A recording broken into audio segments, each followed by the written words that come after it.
It kind of came to a head as Kent and Queen Anne counties were starting to make their changes and recognizing they're getting larger and larger scale projects. And then when the one near Queen Anne on 404 came in that actually serves Johns Hopkins, is over here, but it serves that, you know, and it's very large in scale. We're like, could that happen to Talbot County? Yeah. So the Planning Commission, recognizing that, you know, said that we should have a joint meeting with our county council. And having that joint meeting led to the moratorium, and then led to the county appointing a committee to review and study that. Yeah. So, which is very good, because it was the best group that I've ever worked with. Very focused on the task that needed to be completed. Everyone contributed to the end product. Usually at the end of some of these I get to, it's like we're trying to just get a consensus, you know, not really a majority or not, you know, not everyone agrees on it, but we're just trying to get to the best product you can get to. This one was, everyone was 100%. I think in my 20 plus years with the county, that's probably the first time that it was that unanimous. The Port Street is a big individual project, but I think the next biggest thing for the county is our zoning ordinance update. Villages is certainly number one, but there's a lot of things like short-term rentals, cottage industries.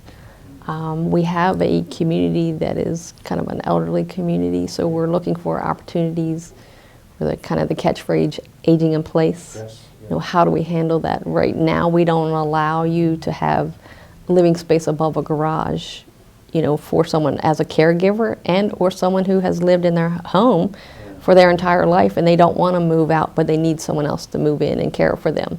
Yeah. So could they live in a smaller kind of in-law suite and have their family come in?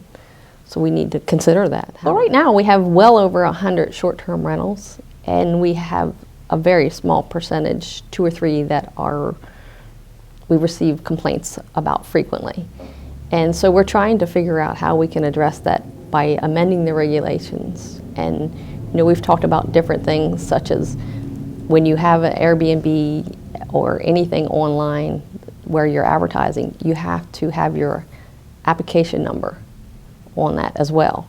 And that will show us that you're registered and that you're meeting all the criteria for that. But in moving forward with the code update to Chapter 190, we're going to have lots of public meetings, public hearings, open house, you know, as much as we can to get it out in the community and say, we're here, we're making these changes, please be a part of this process. Yeah.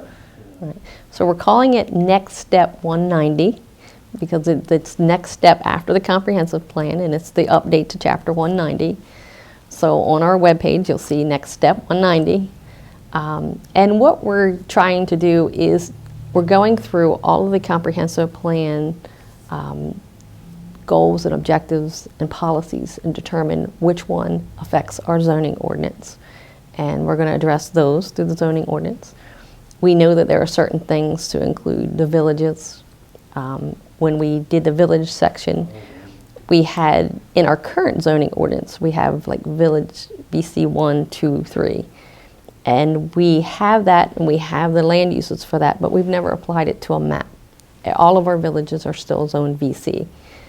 So in this phase, we're looking to kind of work cooperatively with updating the ordinance and meeting with the villages to determine which of those zoning districts best fits the character of their community today and where they want to be in the future. So currently they're asking for annexation for, I believe, 4 property owners, and they are asking for a waiver of the 5-year hold, which is the hold on the zoning. Does the county continue for the next 5 years to control the zoning of those properties, or once annexed into the town, does the town then have control? Under the county zoning, they are industrial uses, industrial zoning. And under the town, they're asking them to come in under a commercial zoning. So under the comprehensive plan, through the comprehensive plan process, we recognize that there's a need for those properties to be annexed and to get the benefit of the public sewer. But how do we do that, and how do we manage that change? And we suggested that there be studies done, traffic impact studies, economic impact studies, environmental studies.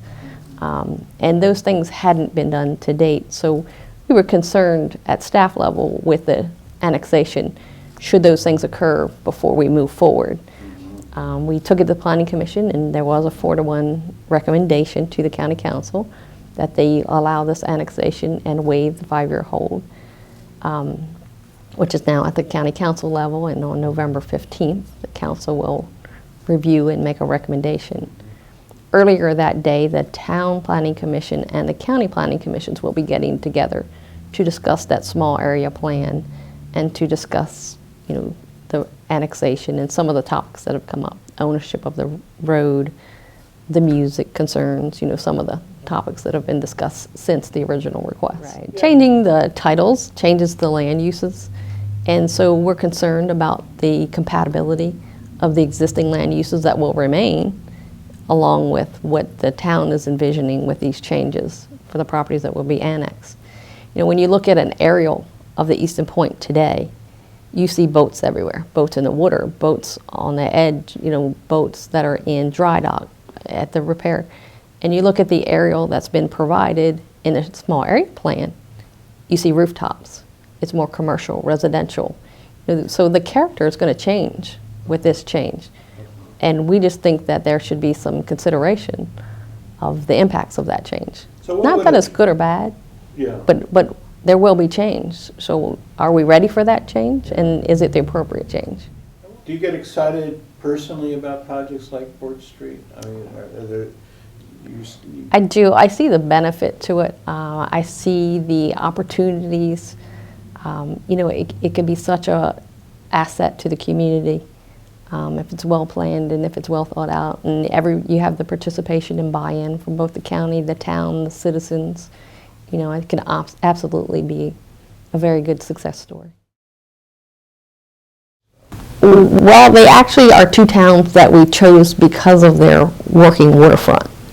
And Royal Oak came to us and said, why didn't you pick us instead of Bellevue? Okay. Bellevue is, much smaller, less likely to be developed as soon as Royal Oak. And it's just the funding opportunity was there because of DNR and a working waterfront. So that's why we chose those 2 communities first. Okay.